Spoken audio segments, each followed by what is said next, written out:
राधे राधे दोस्तों। आज की कहानी राजगढ़ साम्राज्य की है, जहां पर राजा भानु प्रताप का राज हुआ करता था। राजा भानु प्रताप एक बहुत ही दयालु और न्यायप्रिय राजा थे। उनके राज में सारी प्रजा बहुत ही खुश और सुखी थी। राजा भानु प्रताप की दो रानियां थीं, रानी पलक और रानी सुमित्रा। महारानी सुमित्रा राजा की बड़ी रानी थी। राजा का पहला विवाह रानी सुमित्रा के साथ हुआ था। उनके 2 वर्ष के पश्चात राजा का विवाह रानी पलक के साथ हुआ। रानी सुमित्रा का एक पुत्र था, राजकुमार अक्षय, जबकि रानी पलक का एक बेटा था, राजकुमार रतन। राजकुमार अक्षय राजकुमार रतन से बड़ा था, इसलिए राजकुमार अक्षय इस साम्राज्य का होने वाला भावी राजा था। रानी पलक इस बात से बिल्कुल भी खुश नहीं थी। वह हमेशा से ही रानी सुमित्रा से बहुत ही ज्यादा नफरत करती थी। कारण ये था कि रानी सुमित्रा विवाह से पहले एक छोटे से राज्य की राजकुमारी थी, जबकि रानी पलक विवाह से पहले एक बहुत ही बड़े राज्य की राजकुमारी थी। लेकिन असल बात यह थी कि रानी सुमित्रा एक बहुत ही समझदार और अक्लमंद औरत थी। यहाँ तक कि महाराजा भानु प्रताप भी रानी सुमित्रा की सलाह अपने राजकीय कार्यों में लिया करते थे। साथ ही महल की सारी जिम्मेदारियां भी रानी सुमित्रा ने ही संभाल रखी थी। दूसरी तरफ महारानी पलक को यह बात बिल्कुल भी पसंद नहीं थी कि एक छोटे से राज्य से आई हुई राजकुमारी इतने विशाल साम्राज्य की महारानी बने और महल के हर कामकाज को संभाले। रानी पलक को यह भी लगता था कि सुमित्रा का बेटा अक्षय महाराज का उत्तराधिकारी है और आगे चलकर वही इस विशाल साम्राज्य का राजा बनेगा। इन्हीं सब कारणों से रानी पलक बड़ी रानी सुमित्रा से नफरत करती थी। वह हमेशा ही कुछ न कुछ कारणों से सुमित्रा पर झूठे आरोप लगाती रहती थी। इन सब परिस्थितियों के बावजूद राजा भानु प्रताप अपने दोनों रानियों को बराबर सम्मान देते थे। वे दोनों से एक जैसा बर्ताव करते थे। जब रानी पलक की कई छोटी मोटी चालबाजियां नाकामयाब हो गईं, तब उसने एक ऐसी योजना बनाई जिससे वह बड़ी रानी सुमित्रा को अपने रास्ते से हटा सके। अपनी योजना को पूरा करने के लिए रानी पलक ने एक बहरूपिये को महल में बुलवाया और एक एकांत कमरे में ले जाकर उसे अपना षड्यंत्र समझाने लगी। उसके अनुसार उस बहरूपिये को एक नकली साधु का वेश बनाकर महाराज भानु प्रताप के सामने जाना था। उस बहरूपिये साधु को राजा भानु प्रताप के सामने रानी सुमित्रा और उनके बेटे के बारे में एक झूठी भविष्यवाणी करनी थी। रानी पलक ने उस बहरूपिये को महाराज भानु प्रताप की सारी खास बातें बता दी, ताकि वह उन सभी बातों को राजा के सामने बताकर उन्हें प्रभावित कर सके और राजा को उस बहरूपिये पर विश्वास हो जाए। अगले दिन वह बहरूपिया एक साधु का वेश बनाकर राजा के दरबार में जा पहुंचा। जितनी भी बातें रानी पलक ने उस साधु को महाराज के बारे में बताई थीं, वह सभी बातें नकली साधु ने महाराज के सामने बता दी। ये सभी बातें सुनकर राजा बहुत ही हैरान हुए और वह साधु से बहुत ही प्रभावित हुए। सोचने लगे, ये साधु तो सचमुच एक पहुंचा हुआ साधु है, ये तो कोई अंतर्यामी मालूम पड़ता है। इसीलिए राजा उस नकली साधु की सारी बातों पर विश्वास करने लगे। फिर साधु कहने लगा, महाराज, अब जो मैं बात आपके सामने बताने जा रहा हूँ, शायद वो बात आपको बहुत ही ज्यादा अजीब लगे और ये भी हो सकता है कि वो बात आपको बिल्कुल भी पसंद न आए। ये सुनकर राजा भानु प्रताप कहने लगे, नहीं साधु महाराज, जो भी बात हो आप हमसे बिना किसी हिचक के कहिए। राजा के द्वारा भरोसा दिए जाने पर नकली साधु कहने लगा, महाराज, आपके बड़े पुत्र राजकुमार अक्षय भविष्य में एक अच्छे राजा साबित नहीं होंगे, वो आपका भी अच्छे से ख्याल नहीं रखेंगे। ये कहते कहते साधु चुप हो गया। आप रुक क्यों गए साधु महाराज? कहिए, आगे आप क्या कहना चाहते हैं? तब साधु कहने लगा, महाराज, राजकुमार अक्षय बड़े होने के बाद आपको जान से मार डालेंगे। ये बात सुनकर राजा को इस पर बिल्कुल भी विश्वास नहीं हुआ। महाराज की नजरों में राजकुमार अक्षय एक बहुत ही नेक दिल राजकुमार थे और वो हमेशा अपने पिता का बहुत ही ज्यादा सम्मान करते थे। तब राजा कहने लगे, साधु महाराज, आपने जो बात कही है, क्या वो 100% सही है? कहीं ऐसा तो नहीं कि आपसे कोई भूल हो रही हो? बहरूपिया कहने लगा, नहीं महाराज, मुझसे कोई भूल नहीं हो रही। इसके बाद साधु ने कहा, महाराज, मेरी सलाह तो ये है कि अगर आप अपना जीवन बचाना चाहते हैं तो आपको राजकुमार अक्षय को इस महल से बाहर निकाल देना चाहिए। अपनी जान बचाने का आपके पास केवल यही एक रास्ता है। ये सब कहने के बाद नकली साधु वहां से चला गया। ये सारी बातें सुनने के बाद महाराज बहुत ही दुखी हुए। भविष्य में उनका चहेता बेटा उनके प्राण ले लेगा। उस रात राजा को बिल्कुल भी नींद नहीं आई। वो सारी रात बिस्तर पर करवटें ही बदलते रहे और उसी रात राजा ने यह फैसला ले लिया कि वो राजकुमार अक्षय को अपने राज्य से बाहर निकाल देंगे। अगले ही दिन महाराज भानु प्रताप ने राजकुमार अक्षय को अपने राज्य से बाहर निकालने का आदेश दे दिया। जिस समय यह घटना घटित हुई, उस समय राजकुमार बहुत ही छोटे थे। जब रानी सुमित्रा को इस आदेश का पता चला तो मानो उस पर दुखों का पहाड़ टूट पड़ा। रोती बिलखती हुई वह महाराज के पास आई और उनसे ऐसा न करने की विनती करने लगी, परंतु राजा भानु प्रताप पर इसका कोई असर न हुआ। रानी सुमित्रा ने उन्हें मनाने की बहुत ही कोशिश की, परंतु जब उन्होंने देखा कि राजा अपने फैसले पर अटल हैं, तो वह कहने लगी, ठीक है महाराज, अगर आप मेरे पुत्र को इस महल से निकालना ही चाहते हैं तो मेरा भी फैसला सुन लीजिए। मैं अपने पुत्र को कहीं पर भी अकेला नहीं जाने दूंगी, इसीलिए मैं भी अपने पुत्र के साथ इस राज्य को छोड़ दूंगी। बड़ी रानी सुमित्रा के ऐसा कहने पर भी राजा भानु प्रताप अपने फैसले से टस से मस न हुए। इसके बाद रानी सुमित्रा अपने पुत्र अक्षय को लेकर महल से और फिर उस राज्य से भी दूर चली गईं। कुछ दिनों के सफर के बाद दोनों माँ बेटे एक दूसरे राज्य सोनपुर में जा पहुंचे और वहीं पर रहने लगे। रानी सुमित्रा एक बहुत ही समझदार औरत थी। वह मिट्टी के घड़े बनाकर और उन्हें बेचकर अपने घर का गुजारा करने लगी। अब वे दोनों एक साधारण सा जीवन बिता रहे थे। राजकुमार अक्षय भी अपनी माँ की सहायता किया करता था। इस तरह से रानी सुमित्रा और राजकुमार अक्षय का जीवन रातों रात पूरी तरह से बदल गया।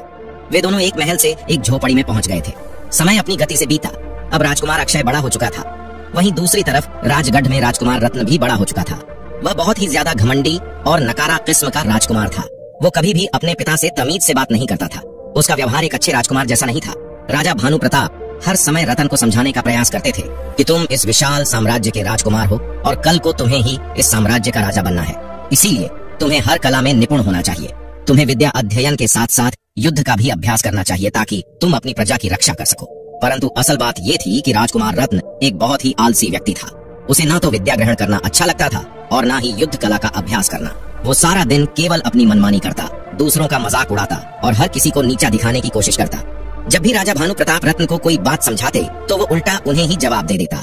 इन सभी परिस्थितियों को देखकर जब महाराज भानु प्रताप को लगने लगा कि राजकुमार रत्न इस विशाल साम्राज्य का राजा बनने के योग्य नहीं है और न ही उसमें वे सारे गुण हैं जो एक राजा में होने चाहिए, तब राजा ने ये फैसला किया कि वह किसी भी हालत में रत्न को इस विशाल साम्राज्य का राजा नहीं बनने देगा, क्योंकि अगर रत्न भविष्य में राजा बनेगा तो वह प्रजा का बिल्कुल भी ख्याल नहीं रखेगा। जब राजकुमार रत्न को इस बारे में पता चला कि उसके पिता उसे भविष्य का राजा नहीं बनाना चाहते, तो उसने सेनापति के साथ मिलकर एक षड्यंत्र रचा और महाराज भानु प्रताप के कुछ खास मंत्रियों को खाने में विष देकर उन्हें मार डाला। इसके बाद सेनापति और राजकुमार ने मिलकर भानु प्रताप से उसकी राजगद्दी छीन ली। उनका मुकुट और आभूषण भी ले लिए गए। यहाँ तक कि उनके राजसी वस्त्र उतारकर उन्हें साधारण वस्त्र पहनाए गए और फिर महल से धक्के देकर बाहर निकाल दिया गया। इन सभी घटनाओं का राजा पर बहुत ही गहरा प्रभाव पड़ा। वह कई दिनों तक नगर नगर गांव गांव भटकता रहा। भटकते भटकते वह एक दिन सोनपुर नगर में जा पहुंचा, जहां रानी सुमित्रा और उसके बेटे राजकुमार अक्षय रहते थे। उस दिन राजकुमार अक्षय घर के लिए कुछ सामान खरीदने के लिए नगर के बाजार जा रहा था, तो उसने देखा कि उसके पिता महाराज भानु प्रताप एक पेड़ के नीचे बड़े उदास बैठे हुए थे। उसके पिता की हालत बहुत ही खराब थी। अपने पिता की ऐसी दुर्दशा देखकर राजकुमार अक्षय को बहुत ही बुरा लगा। वह अपने पिता के पास गया और कहने लगा, पिताजी महाराज, आप सोनपुर नगर में क्या कर रहे हैं? आपकी ऐसी हालत किसने की? महाराज भानु प्रताप अपने पुत्र को पहचान न सके और कहने लगे, बेटा तुम कौन हो? तब अक्षय ने बताया, मैं आपका बेटा अक्षय हूँ। महाराज ने जब अपने पुत्र को देखा तो उनकी आंखें नम हो गईं और उन्होंने अपने बेटे को गले से लगा लिया। राजकुमार अक्षय कहने लगे, पिताजी महाराज, आपकी हालत बिल्कुल भी ठीक नहीं है, आप मेरे साथ चलिए। इसके बाद राजकुमार अक्षय भानु प्रताप को अपनी झोपड़ी में ले आया। घर पहुंचते ही जब रानी सुमित्रा ने महाराज की ऐसी हालत देखी तो उसे बड़ा ही धक्का लगा। उसने अपने पति के चरण छुए। इसके बाद रानी सुमित्रा और राजकुमार अक्षय ने उनकी ऐसी हालत का कारण पूछा। तब महाराज भानु प्रताप ने उन्हें सारी बात बता दी कि आज तक राजकुमार रत्न ने उनके साथ कैसा बर्ताव किया और अब राजगद्दी हड़पने के लालच में उसने महाराज के सभी मंत्रियों को मार डाला और सेनापति के साथ मिलकर मुझे महल से बाहर निकाल दिया। सारी बातें जानने के बाद राजकुमार अक्षय कहने लगा, पिताजी आप बिल्कुल भी चिंता मत कीजिए। मुझे लगता है कि राजकुमार रत्न किसी के बहकावे में आ गया है, इसीलिए उसने जल्दबाजी में ऐसा किया है। मुझे विश्वास है कि उसे जल्दी ही अपनी गलती का एहसास हो जाएगा और वो खुद आपसे माफी मांगने के लिए आएगा। अपने बेटे की बातें सुनकर महाराज मन ही मन सोचने लगे कि अक्षय के मन में अपने भाई के लिए बिल्कुल भी ईर्ष्या या द्वेष नहीं है। इसके बाद उन सभी ने मिलकर भोजन किया और फिर वे लोग सो गए। उस दिन के बाद से महाराज रानी सुमित्रा और अपने बेटे अक्षय के साथ रहने लगे। वे दोनों महाराज भानु प्रताप का बहुत ही ज्यादा ख्याल रखते थे। तीनों पहर जब राजा भोजन कर लेते उसके बाद ही राजकुमार भोजन करता था। राजकुमार अक्षय अपने पिता की बहुत ही सेवा करता। अब महाराज को राजकुमार अक्षय और सुमित्रा के साथ रहते हुए कई महीने बीत चुके थे। एक दिन जब राजा भानु प्रताप अकेला बैठा हुआ था तो सोचने लगा कि मैंने तो राजकुमार अक्षय को महल से निकाल दिया और उसका पूरी तरह से त्याग कर दिया। मेरी वजह से ही रानी सुमित्रा और बेटे अक्षय को यहाँ इतनी दूर एक अनजान जगह में अकेले जीवन बिताना पड़ रहा है और मेरे ही कारण उन्हें रातों रात महल से एक झोपड़ी में आना पड़ा। इतना सब कुछ हो जाने के बाद भी मेरा बेटा अक्षय मुझे कितना सम्मान दे रहा है और मेरी इतनी सेवा कर रहा है। वहीं दूसरी तरफ राजकुमार रतन, जिसे मैंने हमेशा से ही सब कुछ दिया, उसकी सभी इच्छाएं पूरी की और उसने राज्य हड़पने के लालच में मुझे महल से धक्के देकर बाहर निकाल दिया। अब महाराज भानु प्रताप के मन में बहुत ही पछतावा हो रहा था। उसे लगने लगा कि उसने अपने जीवन में यही सबसे बड़ी भूल की कि उसने उस साधु की बात पर भरोसा किया। परंतु अब बात हाथ से निकल चुकी थी।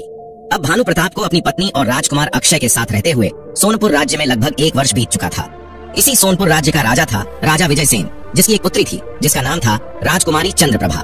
राजकुमारी चंद्रप्रभा एक बहुत ही सुंदर और समझदार लड़की थी। एक दिन की बात है, राजकुमारी चंद्रप्रभा अपने महल के बगीचे में टहल रही थी। उसे बगीचे में घूमना बहुत ही अच्छा लगता था और आज उसके साथ उसके पिता भी आए हुए थे। बगीचे में टहलते टहलते अचानक राजकुमारी की नजर एक पेड़ पर बैठे हुए बड़े ही सुंदर सुनहरी रंग के तोते पर पड़ी। यह सुनहरी रंग का तोता एक पेड़ पर बैठा हुआ था और राजकुमारी को ही देख रहा था। राजकुमारी उस पेड़ के नजदीक आ गई और तोते को देखकर कहने लगी, तुम कितने सुंदर पक्षी हो, आओ मेरे पास, मैं तुम्हें खट्टी मिट्टी रस भरियां खिलाऊंगी।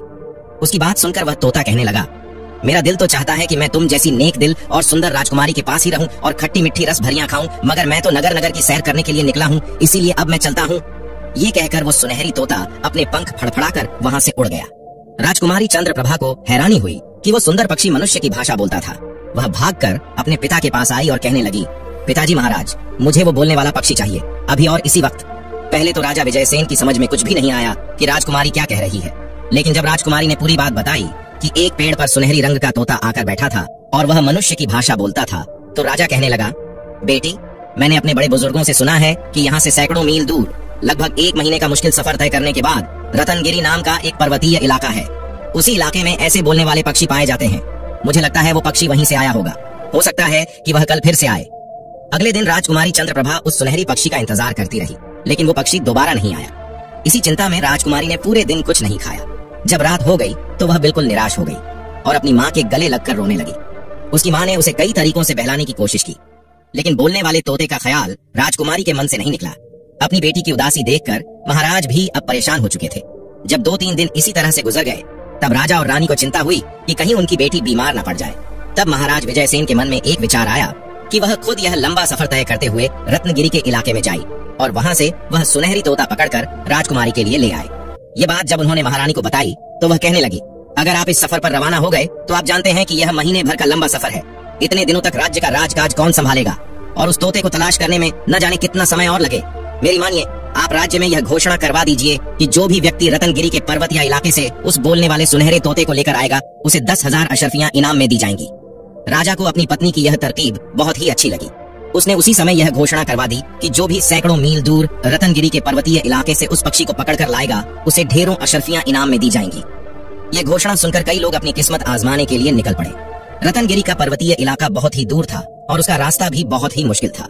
रास्ते में बहुत से पहाड़, नदियां और जंगल थे। इन जंगलों में तरह तरह के खूंखार जानवर थे। जो लोग गए वह ऊंचे ऊंचे पहाड़ों को ना चढ़ सके। कुछ लोग जंगल के जानवरों को देखकर हिम्मत हार बैठे।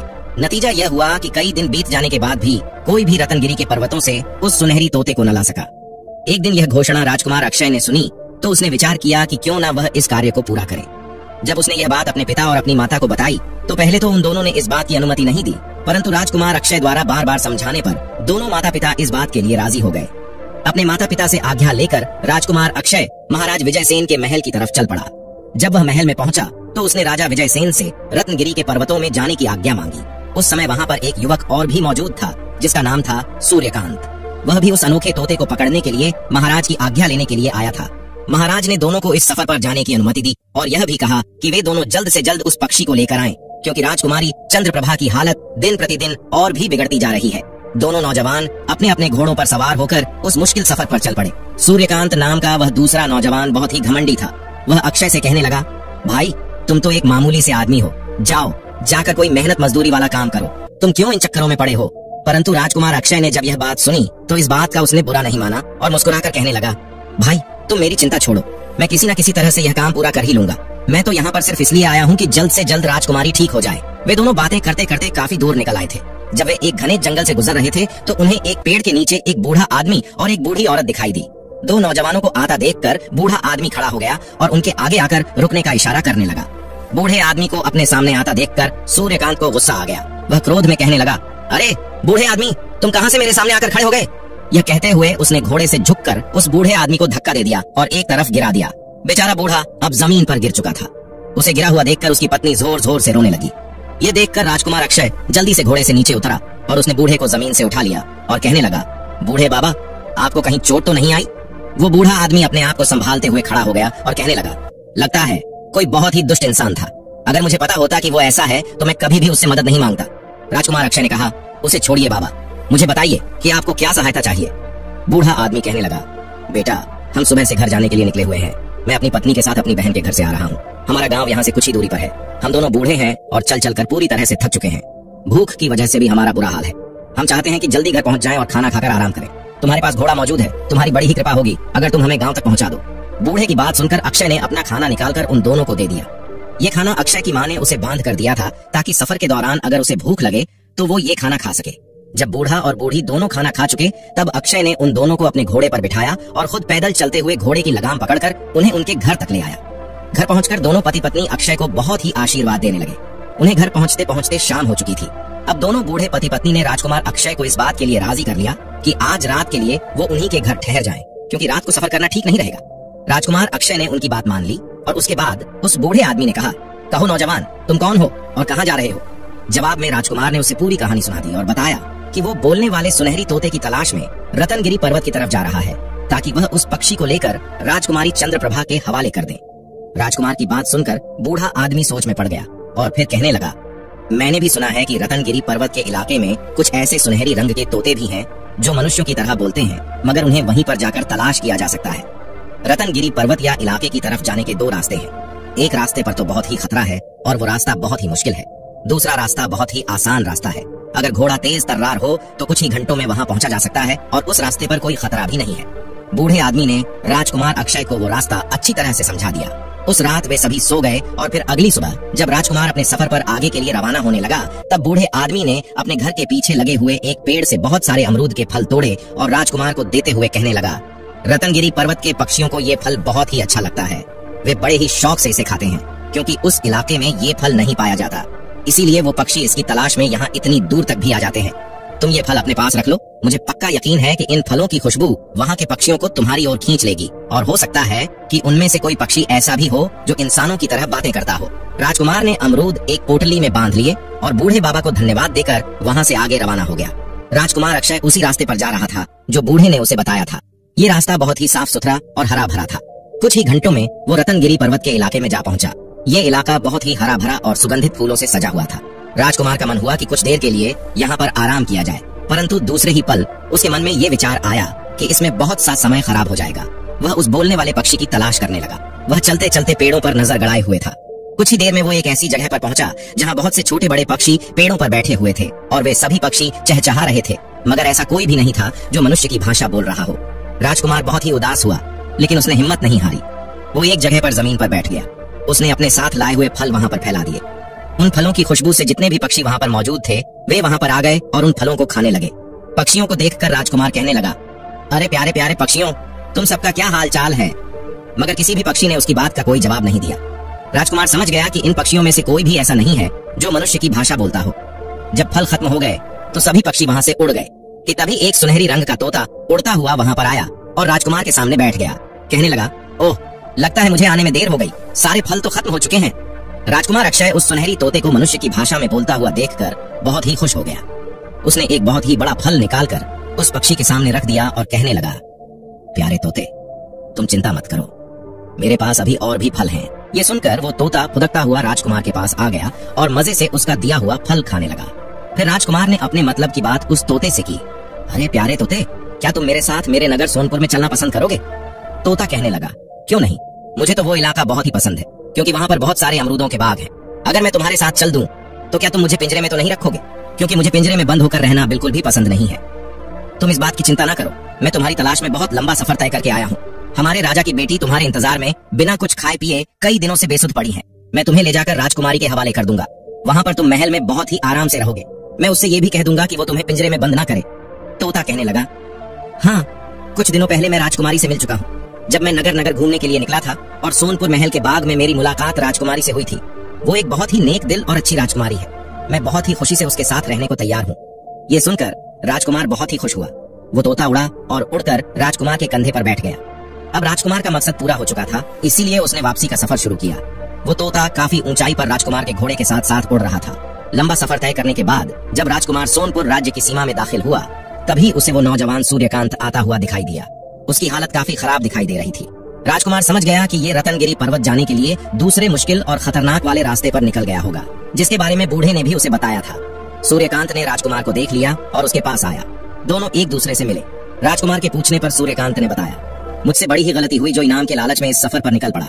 रतनगिरी पर्वत का रास्ता बहुत ही मुश्किल है। मैं तो बड़ी ही मुश्किल से अपनी जान बचाकर भागा हूँ। इसके बाद राजकुमार ने भी उसे अपनी कहानी सुनाई और बताया कि उसने किस तरह से उन बूढ़े पति पत्नी को अपने घोड़े पर बिठाकर उनके घर तक पहुंचाया और बूढ़े ने खुश होकर उसकी मदद की, जिसकी वजह से वो बोलने वाला सुनहरी तोता हासिल करने में कामयाब हो गया। सूर्यकांत कहने लगा, वो तोता तो तुम्हारे पास कहीं दिखाई नहीं दे रहा। तब राजकुमार ने आसमान की तरफ इशारा करते हुए कहा कि वो देखो। सूर्यकांत ने देखा कि एक बहुत ही सुंदर सुनहरी रंग का तोता उनके ऊपर मंडरा रहा था। उन दोनों को बातें करता हुआ देखकर वो तोता चिल्लाकर कहने लगा, अरे भाई, जल्दी करो, कहीं ऐसा न हो कि रात हो जाए। ये सुनकर राजकुमार अक्षय ने सूर्यकांत से अनुमति ली और अपने घोड़े को आगे बढ़ने का इशारा किया। सूर्यकांत ने जब उसे जाता हुआ देखा तो मन ही मन में कहने लगा कि अगर मैंने उन बूढ़े पति पत्नी के साथ बुरा बर्ताव न किया होता तो मुझे भी आज बोलने वाला पक्षी मिल चुका होता। मैंने अपने बुरे बर्ताव और अपने घमंड की वजह से अपना ही नुकसान करवा लिया। मेरे घमंड की सजा आज मुझे मिल गई। ये सब सोचते हुए वो अपने रास्ते पर चल दिया।